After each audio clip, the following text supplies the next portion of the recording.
Hey y'all, this is Mike with Raider Dog Ranch. Today we're going to be reviewing the Streamlight ProTac 90X.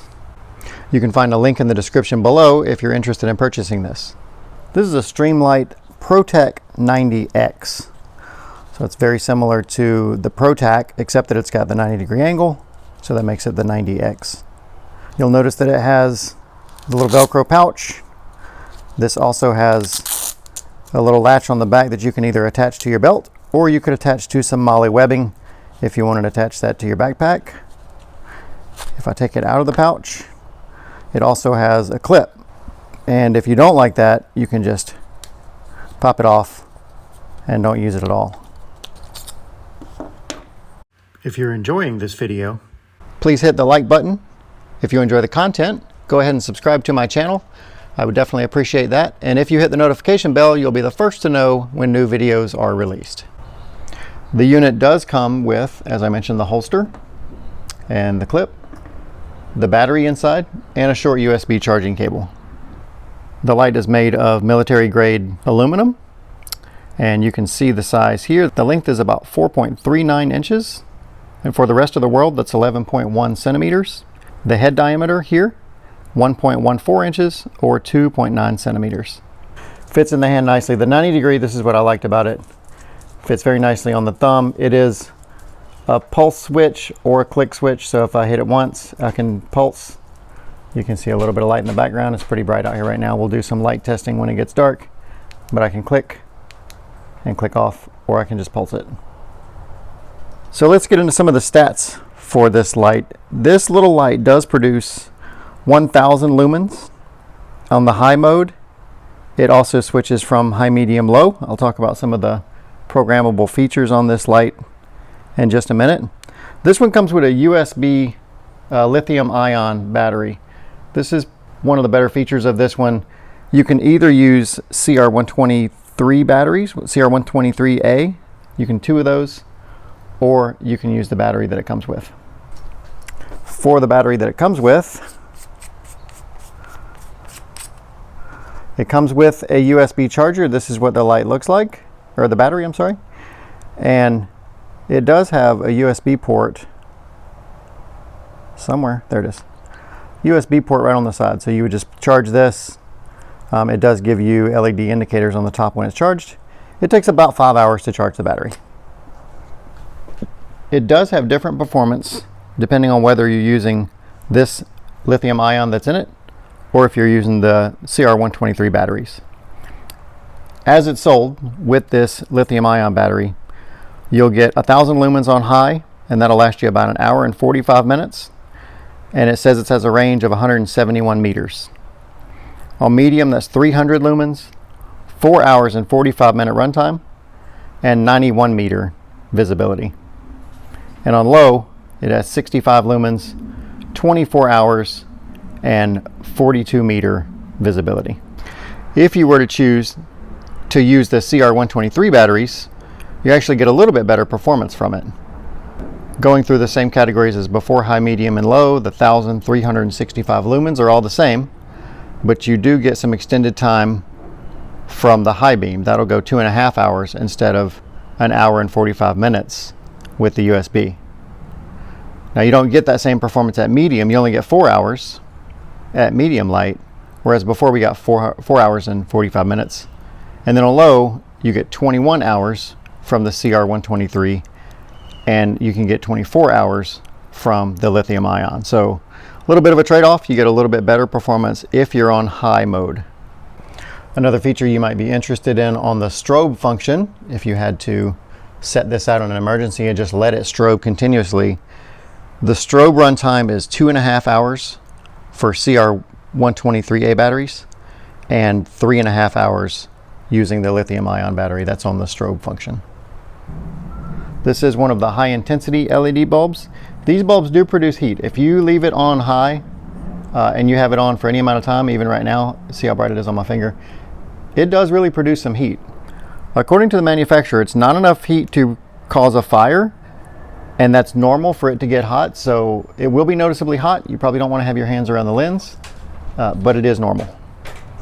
One of the more interesting things about this light that I think it sets it apart from its competitors. One, the 1,000 lumen capacity for such a little light is very impressive. The other thing is the multi-function push button tactical switch. The way it's programmed from the factory, you have 3 functions. If you fast pulse through them, you can see them. So it's bright. If I hit it twice, boom, boom, I hit strobe. And if I hit it 3 times, I get low beam. There's also some integrated processing in it. They call it a 10-tap programmable switch, and it allows you to change the modes. So you just saw that the mode from the factory is high, strobe, and low. If I know that I'm only going to use high beam, I can reprogram that by hitting this 10 times. 1, 2, 3, 4, 5, 6, 7, 8, 9, 10. Okay, that tells me that it took the program, and now every time I turn it on, it's going to be high beam. I can hit it fast, doesn't matter, leave it on. Now it's programmed to high beam. So that's the second mode. Third mode is low, medium, high. 1, 2, 3, 4, 5, 6, 7, 8, 9, 10. Hold it down. Okay, and now it's going to go low, medium, high. So you can decide how you're going to typically use this. If you don't particularly like the strobe function, maybe you want to switch it over to the low, medium, high function, and you'll get a lot more life out of it because your first switch is going to be low. 65 lumens, probably good for most applications. If you're trying to spot, then you're going to want to go to the high. I think I've owned this light for almost a year now, and I'll say that this is a really high quality light. This is the first one that I grab out of all the lights I have. Granted, this might be the most expensive light I have and the best brand. I'm one of those guys that picks up a lot of cheaper, no-name stuff on Amazon, but hey, don't judge me.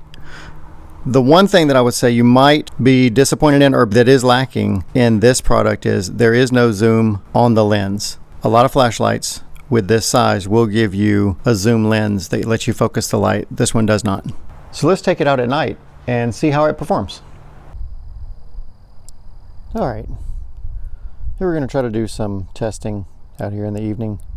It's been really rainy today, so it's pretty foggy out tonight. You'll see these, what you see going across the screen is little bits of moisture. So I've got the ProTac here, and I've got, trying to do this one-handed, and I've got this other cheapy brand that I've been using for a while. It's actually pretty good. I'll put the link in the description for this too.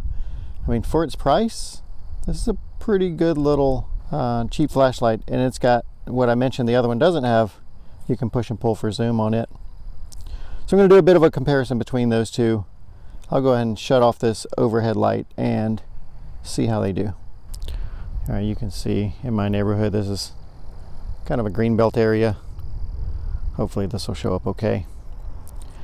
This is the generic light. You can see those trees there are probably, I don't know, 50 yards away. See if I can get it a spot on those with the zoom. Yeah. So you can see when you put it on the spot, it's pretty cool. This is the only thing about the LEDs. Typically, when you zoom all the way in, it's really just a print of the LED bulb. So there's PVC around the tree. That's only about 10 yards away. Those PVCs are, I don't know, maybe 20 and 25 yards if I had to guess. So if you're on, this is full focus. If I do pull back,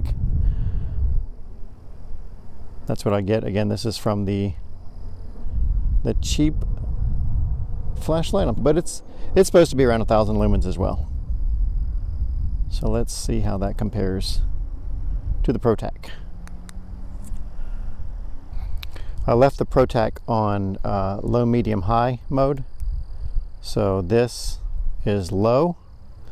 I'll tell you, it actually picks up better on the camera than what I see with my naked eyes.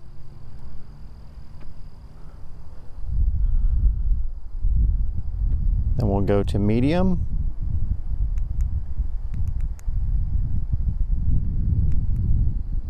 Okay, that should be medium.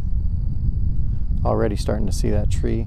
Yeah, that's what I was afraid of. It's kind of washing out because my zoom focus.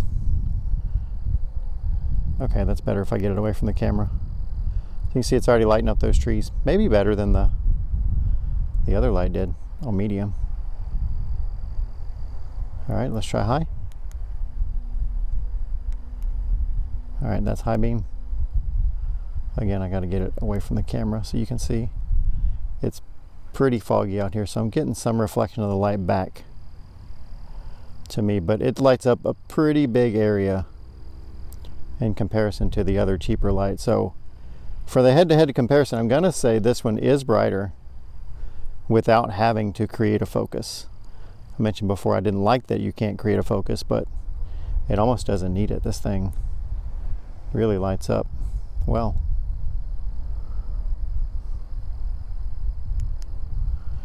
We'll see if we can do a side-by-side.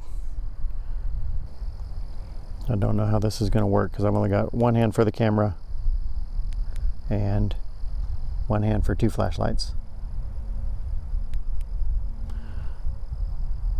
So there, if you can see, I'm kind of holding the little flashlight in my left hand, so that would be what I'm calling the cheaper flashlight.